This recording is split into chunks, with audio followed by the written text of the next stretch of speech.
Buenas noches, a mí me corresponde hablar sobre un caso clínico de un paciente con peritonitis secundaria, em, de un hombre de 65 años con el nombre de Luis, que ha sido sometido a una cirugía de emergencia por una peritonitis secundaria a perforación intestinal.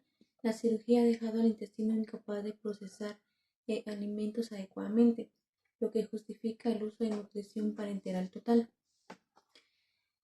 em, para satisfacer sus necesidades nutricionales durante la recuperación.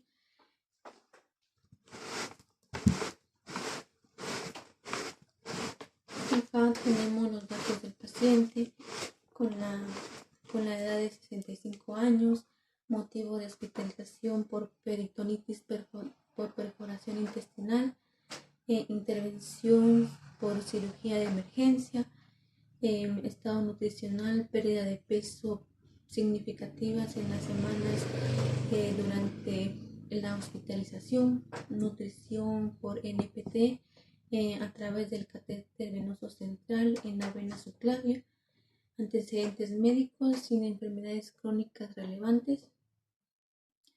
Diagnóstico de enfermería: tenemos nutrición inadecuada relacionada con la incapacidad para tolerar la nutrición enteral debido a la condición clínica del paciente.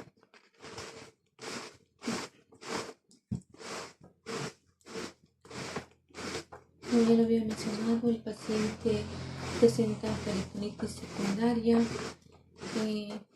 está con el tratamiento de nutrición periférica total.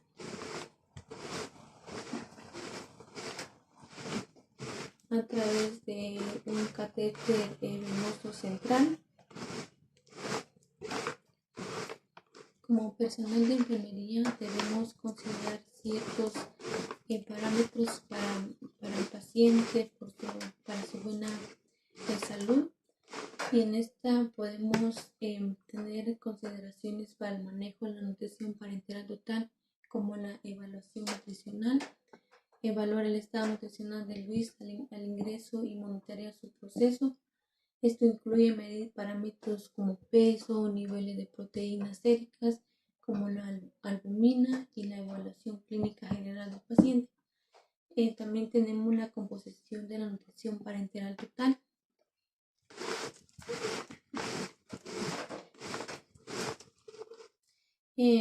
Debe ser formulada adecuadamente teniendo en cuenta las necesidades calóricas y de macronutrientes como los carbohidratos, proteínas y grasas.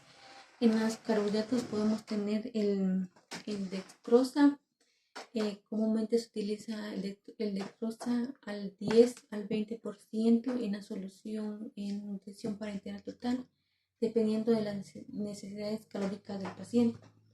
En las proteínas tenemos aminoácidos como la aminosin o trabazón, que contiene diferentes proporciones de aminoácidos.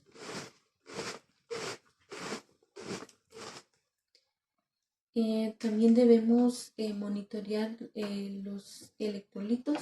Es crucial controlar los electrolitos y los parámetros bioquímicos regularmente, ya que la administración de la nutrición parenteral total puede llevar a desequilibrios electrolíticos, especialmente en pacientes postquirúrgicos.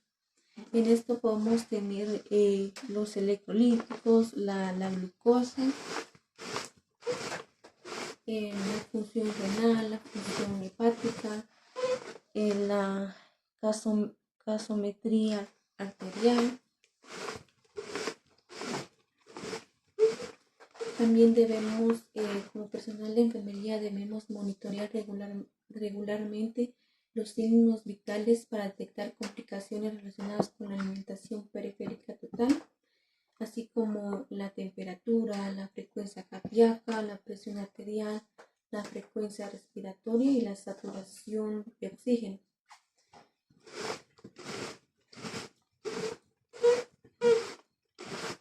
También debemos monitorear los signos y síntomas de intolerancia de alimentación parenteral total en el paciente. Debemos monitorear en el paciente Luis las condiciones gastrointestinales, como los síntomas que puede padecer, como náuseas, vómitos, diarrea o constipación, distensión abdominal o dolor abdominal.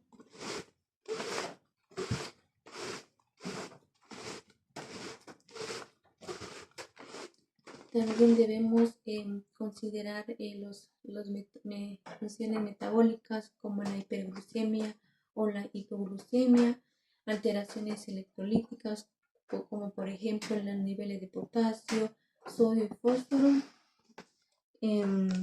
los cambios de parámetros de la función hepática como la elevación de transaminasas,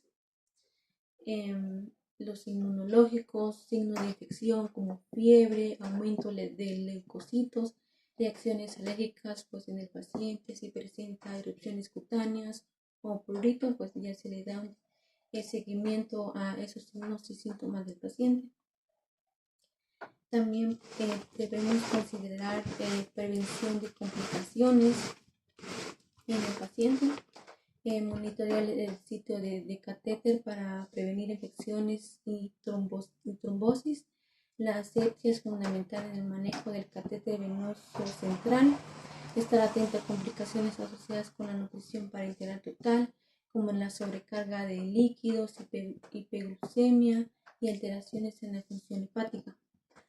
También debemos considerar la fecha de caducidad de los medicamentos, inspeccionar la bolsa cuidadosamente antes de la administración en el paciente, buscar cualquier daño físico como grietas, fugas o turbidez inusual en el líquido. También debe de verificarse la integridad de la cierre y la etiqueta del medicamento.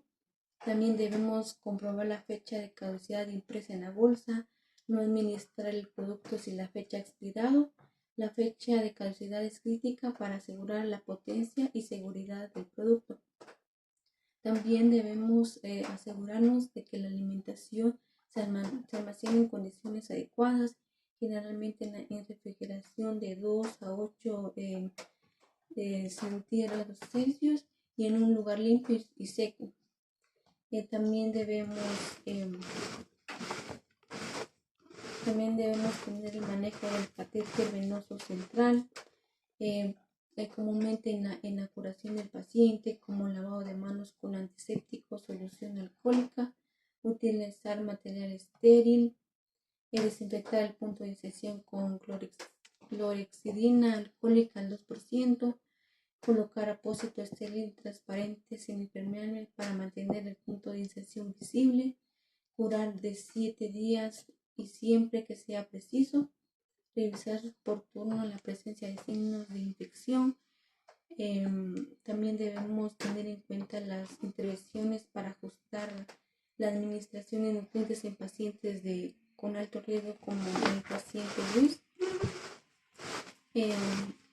Debemos también revisar antecedentes médicos, los medicamentos, el cual le ocasionan algunas alergias. También debemos monitorear o verificar los hábitos alimenticios en el paciente para identificar posibles factores que influyen en la nutrición. También debemos evaluar el estado nutricional del paciente, como el IMC, la masa muscular, la grasa corporal. También debemos determinar la capacidad del paciente para ingerir alimentos, así como su apetito y cualquier dificultad para comer. Establecer un protocolo de monitoreo de glucosa en sangre de 4 a 6 horas al inicio de su tratamiento. Y si el paciente pues ya está recuperado o ya funcionalmente está controlado por la nutrición parenteral total, podemos hacer una transición nutricional integral en la cual podemos evaluar la posibilidad de una transición a nutrición integral tan pronto como el intestino de Luis pueda comenzar a funcionar adecuadamente. Esta transición a nutrición integral tan pronto como el intestino de Luis pueda comenzar a funcionar adecuadamente. Esto puede ser beneficioso para la recuperación del intestino y para la salud general del paciente.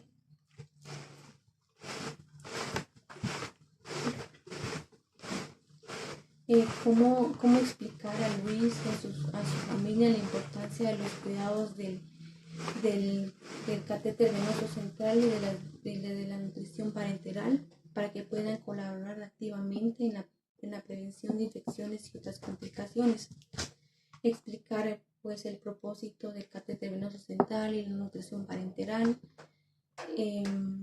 así como prevención de infecciones. Es fundamental cuidar el catéter venoso central para prevenir infecciones.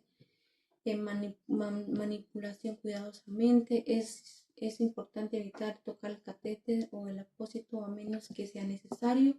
También implementar o hablarles sobre la higiene de manos es crucial antes y después de tocar el catéter o realizar cualquier cuidado relacionado con él. En eso también podemos, como personal de enfermería, podemos tener estrategias de apoyo emocional para el paciente, ya que pues se encuentra en un alto riesgo de su salud, en la cual podemos permitir que Luis exprese sus miedos, inquietudes y emociones. Escuchar sin juzgar puede ayudar a que se sienta comprendido y apoyado. También reconocer que es normal sentirse ansioso, frustrado en la situación en la que se encuentra.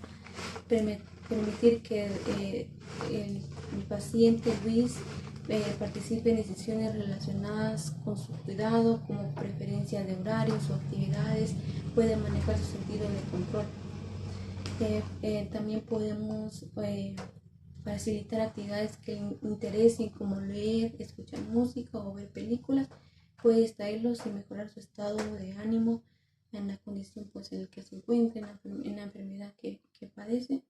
Y también ofrecerle herramientas como la respiración profunda, la meditación, la visualización guiada, puede ayudar a reducir el estrés y ansiedad. También darle seguimiento a sus cuidados, cómo van generando su tratamiento, cómo le ha ido, si tiene algunas complicaciones, pues ahí podemos intervenir. Y el pronóstico y seguimiento del paciente dependerá de los varios factores incluidos en respuesta de la cirugía, la eficacia de la nutrición parenteral total y su capacidad para recuperarse del trauma quirúrgico. Es fundamental para realizar un seguimiento estrecho de evolución y hacer ajustes en el manejo nutricional según sea necesario. En este paciente es un enfoque integral del manejo en el cual podemos incluir un plan nutricional bien estructurado, monitoreo constante, una atención posible o complicaciones, además de estar preparado para adaptar las estrategias de nutrición conforme mejore su estado clínico. Y así pues como abordé mi caso clínico en el paciente de 65 años con peritonitis secundaria, y este sería todo. Gracias.